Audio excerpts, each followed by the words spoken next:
Boa noite a todos e a todas. Hoje vamos conversar sobre Salete Tavares, autora de origem moçambicana, que participou do movimento da poesia experimental portuguesa na década de 1960, ao lado de Ana Hatterley, Ernesto de Melo e Castro e Herberto Helder. Ela é uma das vozes mais inventivas do período, mas ainda pouco conhecida no Brasil. Nascida em 1922, na cidade de Maputo, então chamada de Lourenço Marques, em Moçambique, mudou-se com a família para Portugal com a idade de 10 anos, vivendo em Sintra e mais tarde em Lisboa, onde estudou ciências histórico-filosóficas. Foi bolsista da Fundação Calouste Gulbenkian para fazer uma especialização em estética na França e na Itália, onde trabalhou com Michael Dufresne, Etienne Souriau e Gilot Dorflet.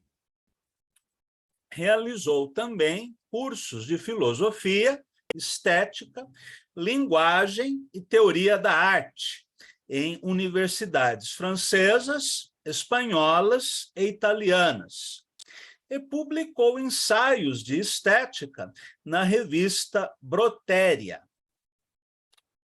Em 1964, logo após a publicação do primeiro caderno da poesia experimental, fez uma visita a Nova York, onde visitou vários museus na companhia do poeta Frank O'Hara e estudou arquitetura moderna com Philip Johnson.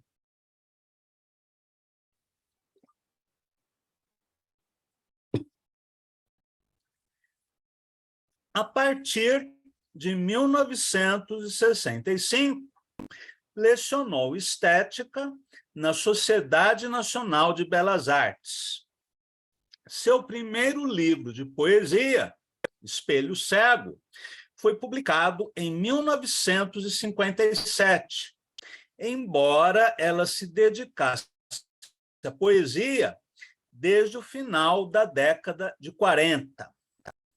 Entre os livros de poesia que publicou mais tarde, destacam-se Lexicon, de 1971, obra poética, publicada no mesmo ano, e Poesia Gráfica, de 1995, além dos ensaios reunidos em A Dialética das Formas. Salete Tavares também traduziu Os Pensamentos de Pascal e As Maravilhas do Cinema, de George Sadu. Em 1979, teve uma retrospectiva da sua poesia visual apresentada na Galeria Quadrum, na exposição chamada Brincar. E, em 92, recebeu o prêmio do Pen Club português. Salete Tavares faleceu em 1994, em Lisboa, e ainda não tem nenhum livro publicado no Brasil. Sua obra visual, tema de nossa aula de hoje, conjuga o experimentalismo formal, que valoriza a materialidade plástica dos signos, com a expressão subjetiva, a ironia, a crítica política, o espírito lúdico, a desconstrução do significado e do significante e a pluralidade de leituras do labirinto barroco.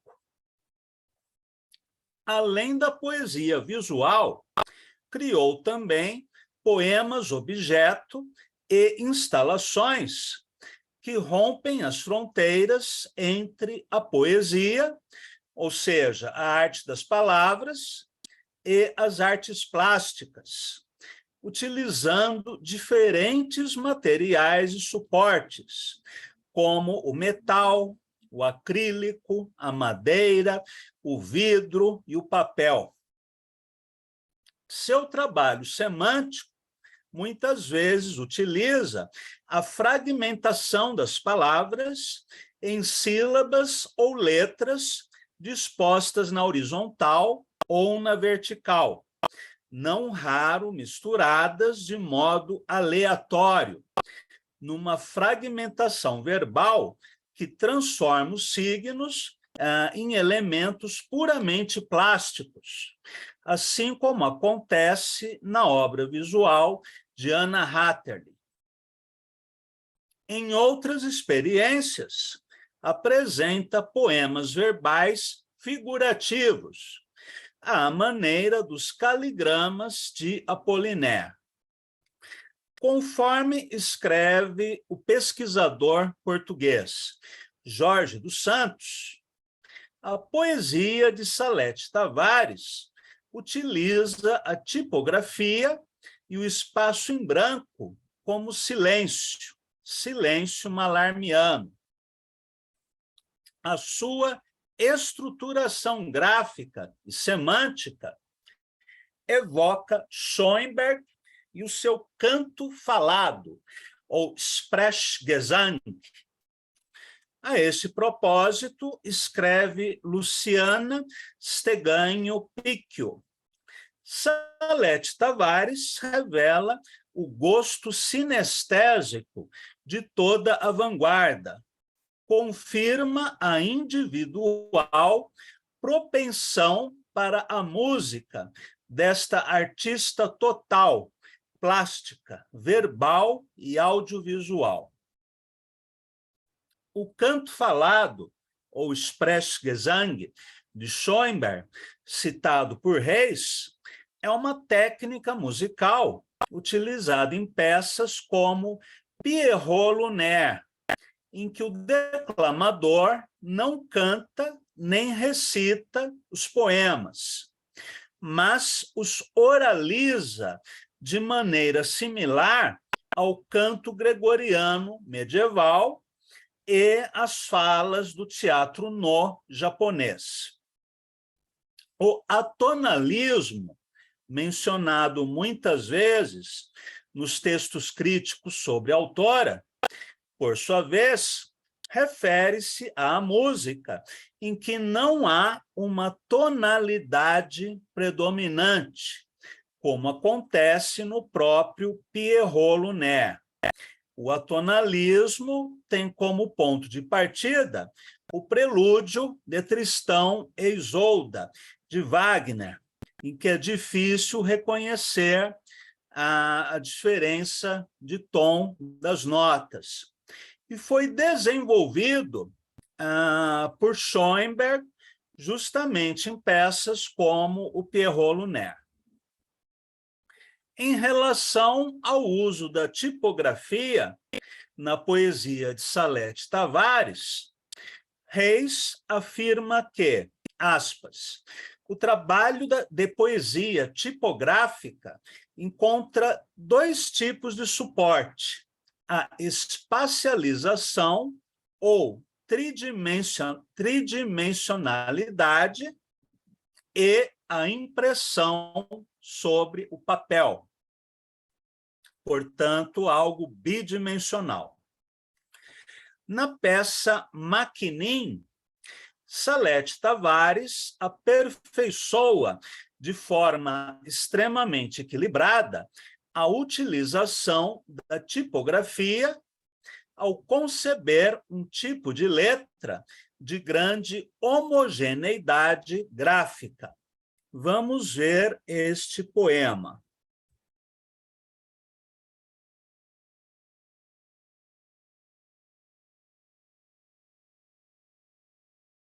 Vou adicionar a imagem aqui. Pronto.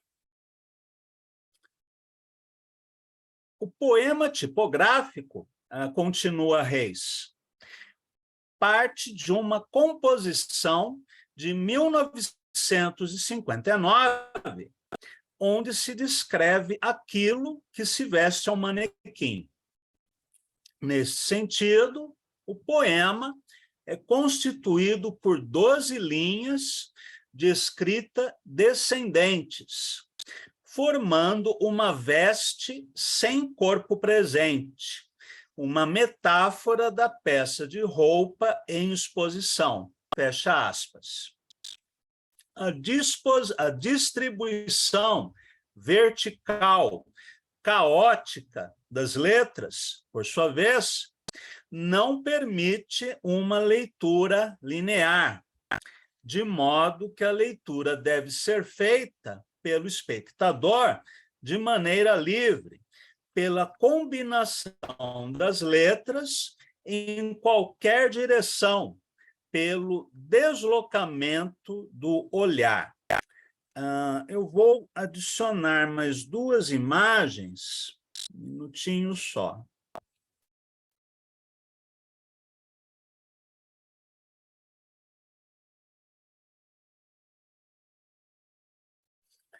Voltando ao texto. Continua Jorge dos Reis.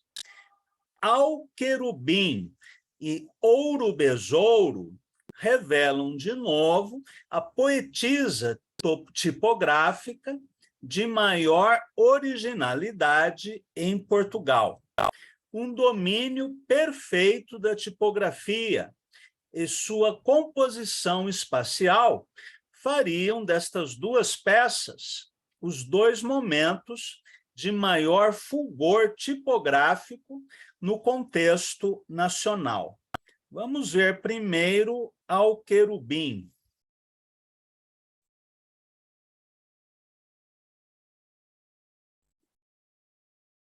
Pronto. Abre aspas.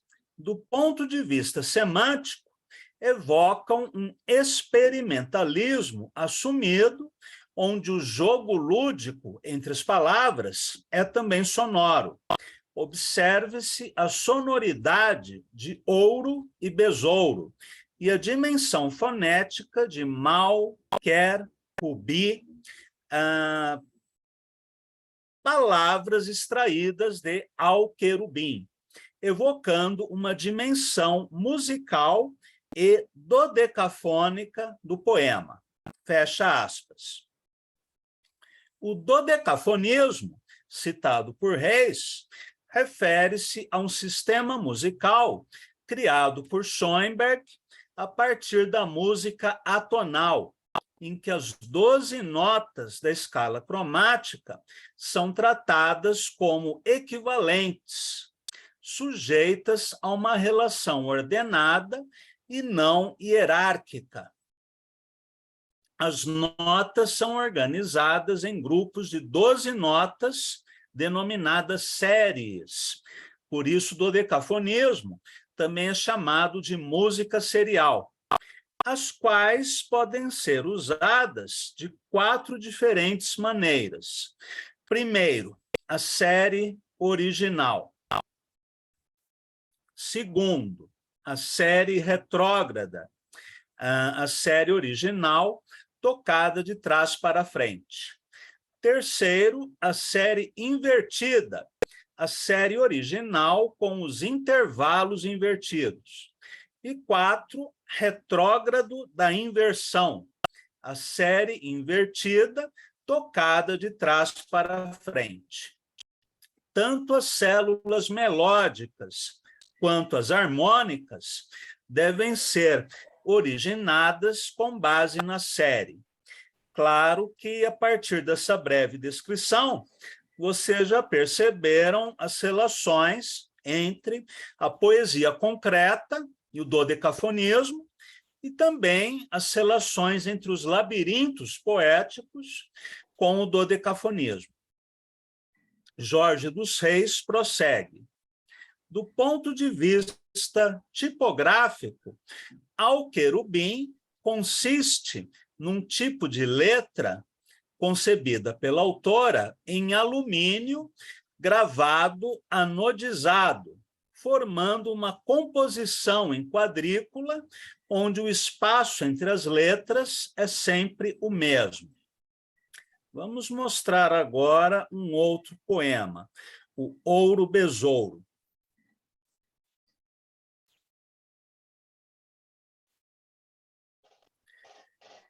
Ouro Besouro, por seu turno, segue procedimentos diferentes, tendo em conta a utilização do vidro, elaborando 6 níveis de espacialização das letras e das duas palavras, ouro e besouro.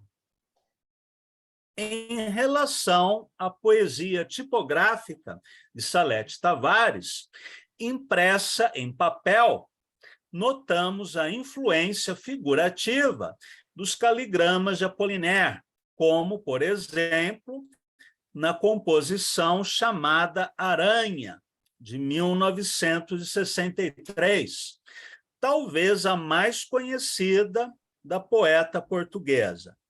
Vamos ver também este poema.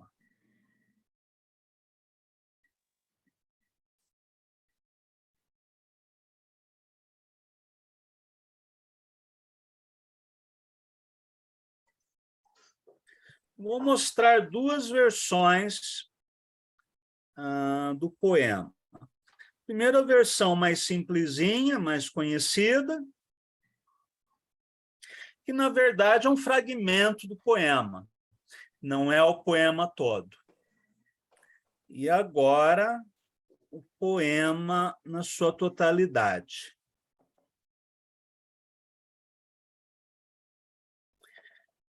Aqui, o desenho da aranha é formado por palavras neológicas, como carro-aranha, e no fio que a suspende, encontramos ainda aranhaço e aranhiço.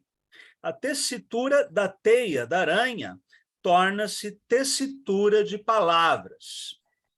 Conforme escreve Reis, o poema Aranha volta a usar o tipo futura, num desejo de simplicidade tipográfica, de modo a que as formas do objeto poemático possam definir-se com rigor.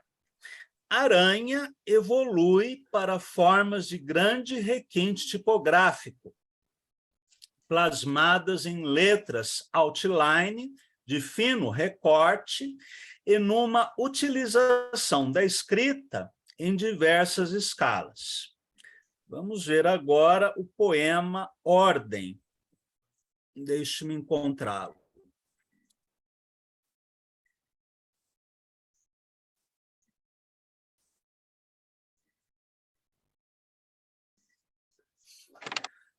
Pronto.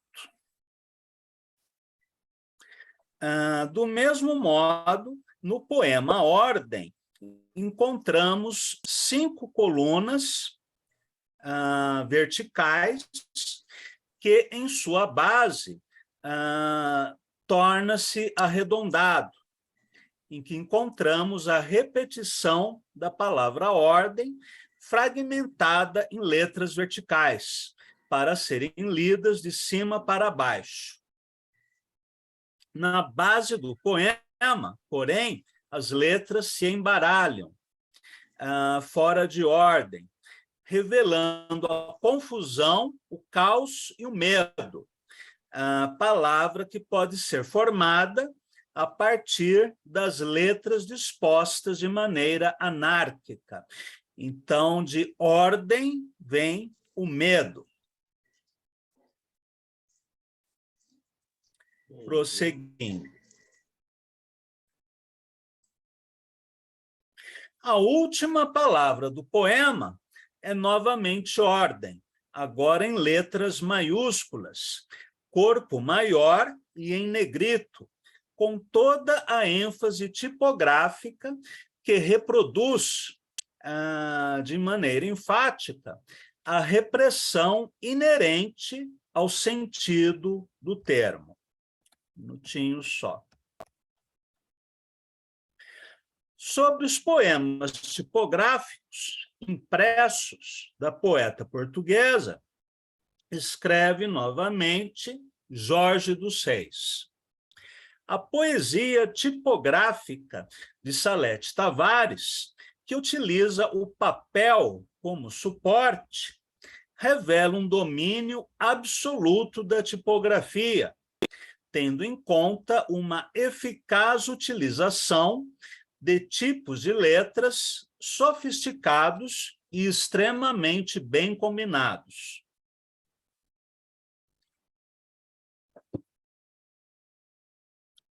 A conclusão do pesquisador português é que o trabalho de Tavares permite revelar que a ligação entre significado e significante, quando em perfeita sintonia, realizam um poema objetivo, perceptível por uma larga maioria. Bom, aqui já é otimismo dele.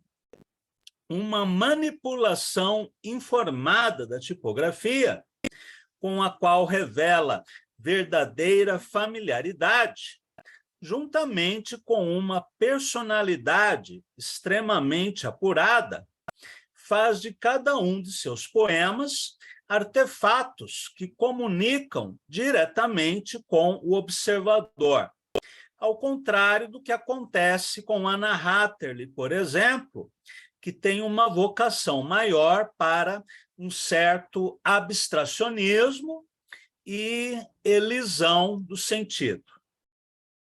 Mais ainda, a dimensão fonética presente em cada um deles evidencia uma sonoridade interior que completa o poema.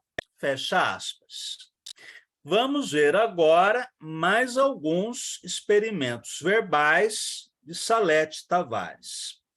Eu vou fechar esses arquivos de imagem e abrir alguns outros.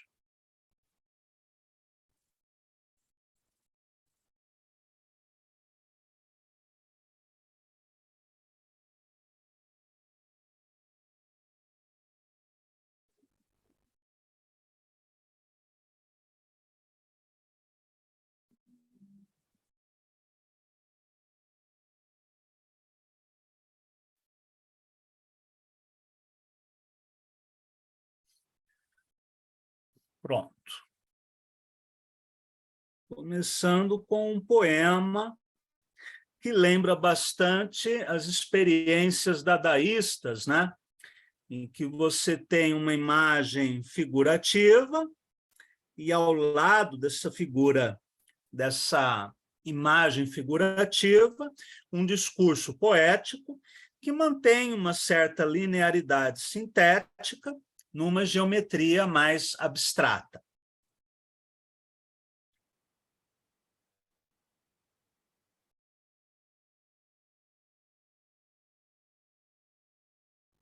Agora, um outro poema caligráfico que segue a mesma receita, né, dos caligramas de Apollinaire, em que as palavras e letras mimetizam visualmente o significado, né, o referente.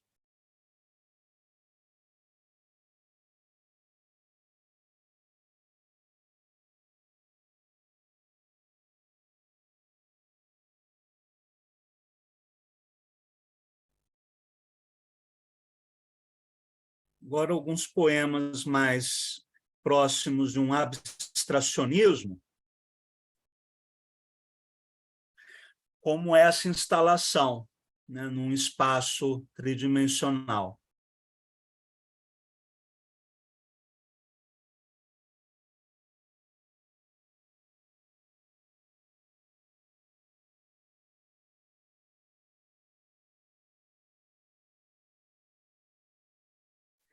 Para finalizarmos, esse mapa esse aparente mapa celeste, né, muito estranho, em que nós reconhecemos um ônibus, um guarda-chuva, um gato, algumas rodas, talvez uma casa, né, um pássaro, palavras como bebê, mamã, Pepe, menininha, num linguajar infantil, né? E também um desenho que busca reinventar, né, essa mão infantil, mas todas essas palavras e imagens dispostas dentro de um círculo, né, que lembra muito algum tipo de cartografia, né, algum tipo de mapa celeste. Então, estes são alguns poucos exemplos, né, de uma poeta ainda muito pouco conhecida no Brasil, talvez mesmo em Portugal, e que merece ser descoberta ou redescoberta. Bem, hoje nós finalizamos o nosso estudo sobre a poesia experimental portuguesa. E já na semana que vem, começaremos a estudar a obra visual do catalão Joan Brossa. Perguntas ou comentários?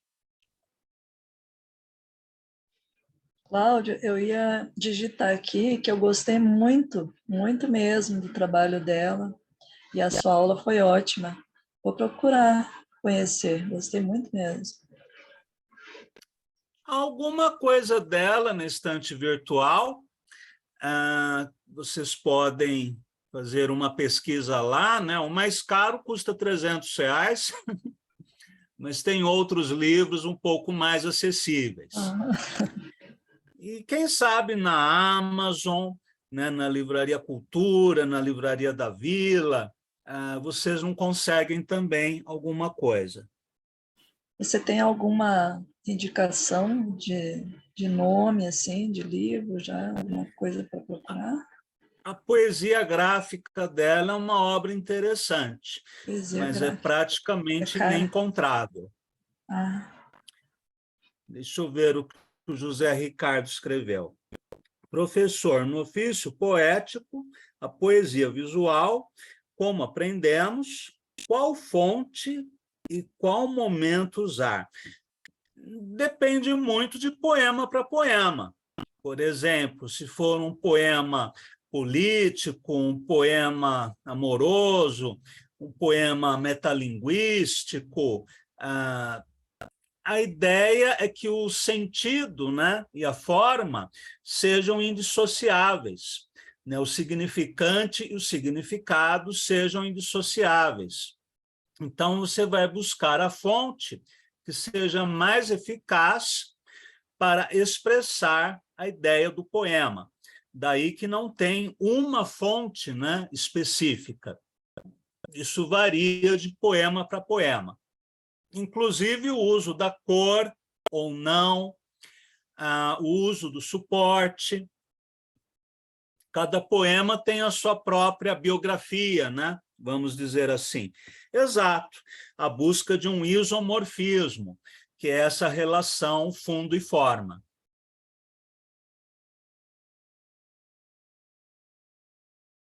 Beleza? Cláudia, ela tem um poema dela que eu achei que tem algum tom feminista, não? Esse é exatamente o que você falou agora, né? Das cores, da forma. O menino, o superlativo. Bastante provável, sobretudo pela geração dela, né? Que é a geração da Anna Hatterley, de outras poetas portuguesas, né, e brasileiras, que iniciaram, né, não sei se dá para chamar, que iniciaram um certo feminismo, né, uma atitude feminista, não só na poesia, como no modo de vida. Outro dia, a Lígia Campos, a esposa de Augusto, publicou uma foto em que aparecem ela, a Carmen, né, esposa de Haroldo, e a esposa de Décio na época, e as três estavam fumando. Aí alguém publicou nos comentários, né? Nossa, vocês fumando, com aquele tom de censura moral. Aí a Lígia respondeu que, naquele momento, a mulher fumar era um gesto considerado de rebeldia, né? Já que esse era um hábito identificado com o homem, né? E não com a mulher. Então, a mulher fumar, ir sozinha num bar, né, para tomar uma cerveja, eram coisas que causavam um certo espanto. Então, sim, tanto na poesia quanto nas atitudes, podemos dizer que essa geração de mulheres poetas colocou em prática um certo feminismo. Legal. Cláudio, posso fazer um comentário rápido Obrigada. sobre fonte? Claro.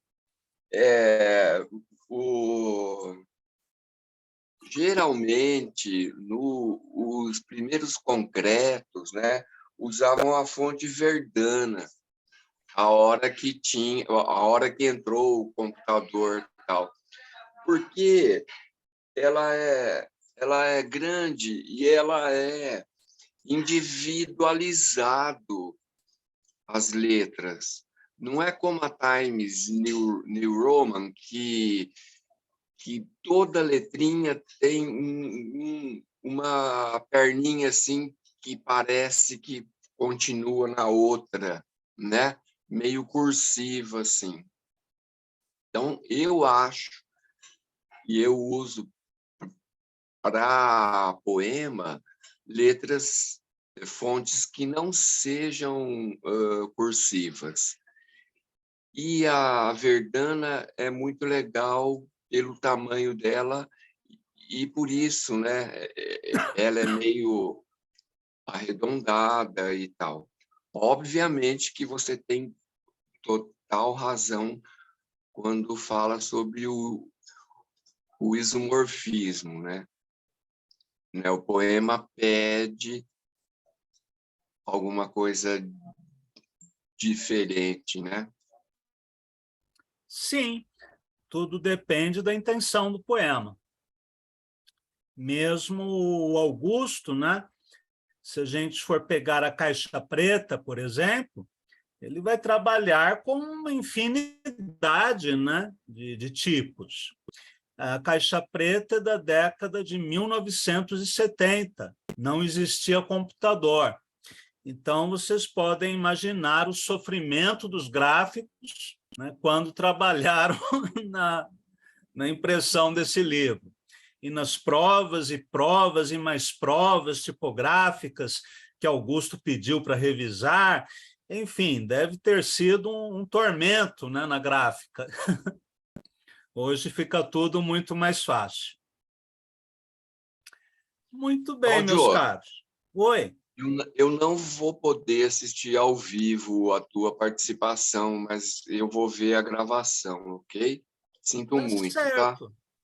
Tá certo. Daqui a pouquinho é a live, por isso que eu vou me despedir de vocês mais cedo.